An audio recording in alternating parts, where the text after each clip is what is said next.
पुराणों के अनुसार आस्तिक और नास्तिक किसे कहा गया है? दोस्तों, आपने कई बार आस्तिक और नास्तिक शब्द सुना होगा, लेकिन क्या आप जानते हैं वेदों और पुराणों के अनुसार आस्तिक और नास्तिक किस व्यक्ति के लिए उपयोग किया जाता है? अगर नहीं तो ये जानने के लिए वीडियो के अंत तक बने रहिए।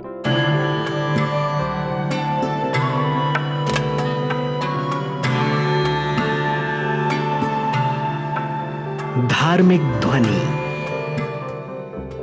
बता दे, आस्तिक ईश्वर के होने में खास विश्वास रखने वालों को कहते हैं और नास्तिक उन व्यक्तियों को कहते हैं जो भगवान के अस्तित्व में भरोसा नहीं रखते। लेकिन अब सवाल ये आता है कि लोग भगवान के अस्तित्व में विश्वास क्यों रखते हैं और जो नहीं रखते वो क्यों नहीं रखते? तो चलिए जानते हैं। जैसा कि सभी को पता है कि सृष्टि की शुरुआत से द्वापर युग और उसके बाद भी लोग वेदों के अनुसार पर भगवान की सत्ता को मानते आ रहे हैं। वेदों में भगवान के सत्य स्वरूप का वर्णन है। महाभारत काल तक यही स्वरूप भारत के साथ साथ संसार के सभी देशों में विद्यमान था और सभी विश्वास को मानते थे। द्वापर युग के बाद भारत के साथ साथ सारे विश्व में वेदों का प्रचार प्रसार संबंधित हुआ और जिसके चलते देश के लोग भगवान को मानते रहे। लेकिन वेदों का प्रचार ना होने, ऋषि और वैदिक विद्वानों की परंपरा के बाधित हो जाने के चलते भगवान को लेकर कई बातें जगह ले लेती हैं। महाभारत काल के बाद ऋषियों और विद्वानों की कमी के चलते ईश्वर निराकार व साकार दोनों माना जाने लगा। साकार भगवान की जो कल्पना द्वापर युग के बाद की गई, उसमें साकार ईश्वर को व्यक्ति की आकृति के अनुरूप चित्रित व स्वीकार किया गया। ईश्वर को साकार रूप में महापुरुषों राम, कृष्ण और शिव आदि के रूप में स्वीकार किया गया।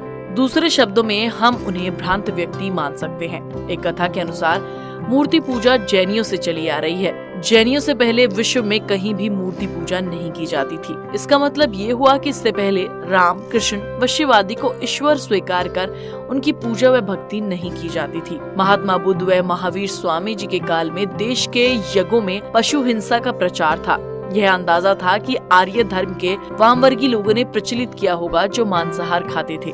वेदों में बताया जाता है कि यज्ञ पूर्णतः अहिंसक मार्ग है। यज्ञों को अध्वर कहा जाता है, जिसका मतलब पूरी तरह से अहिंसक कार्य ही होता है। यज्ञों में अगर किसी तरह की हिंसा होती है तो वह यज्ञ न होकर हिंसात्मक कार्य ही कहा जाएगा।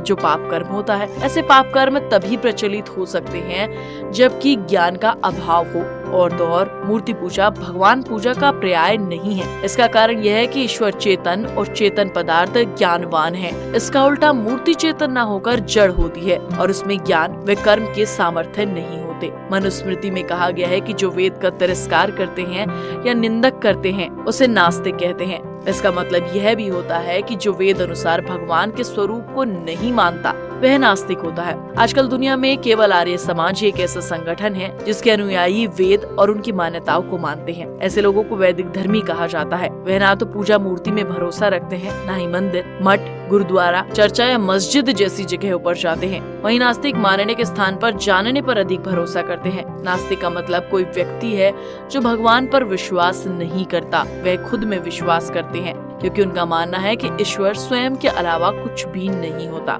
नास्तिकता रूढ़िवादी धारणाओं पर नहीं बल्कि सच्चाई और प्रमाण के आधार पर ही भगवान को स्वीकार करने का दर्शन है। यह आधुनिक विद्वानों और कुछ हिंदू, बौद्ध और जैन ग्रंथों द्वारा भारतीय दर्शन को वर्ग में बांटने के लिए अवधारणाएं हैं। भारतीय दर्शन को आस्तिक और नास्तिक जैसे दो वर्गों में बांटा गया है। जो भगवान और वेदोक्त बातों जैसे न्याय, वैश्विक, सांख्या, योग, मीमांसा और वेदांत पर भरोसा करता है उसे आस्तिक कहा जाता है। जो नहीं करता है वह नास्तिक है। नास्तिक दर्शन के भीतर 4 दर्शन आते हैं: चवार्क दर्शन, बौद्ध दर्शन, जैन दर्शन तथा आजीविक।